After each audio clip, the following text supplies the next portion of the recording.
ولا تحسبن الله غافلا عما يعمل الظالمون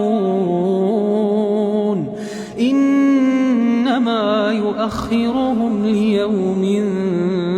تشخص فيه الأبصار مهطعين مقنعي رؤوسهم لا يرتد إليهم طرفهم وأفئدتهم هواء وأنذر الناس يوم يأتيهم العذاب فيقول الذين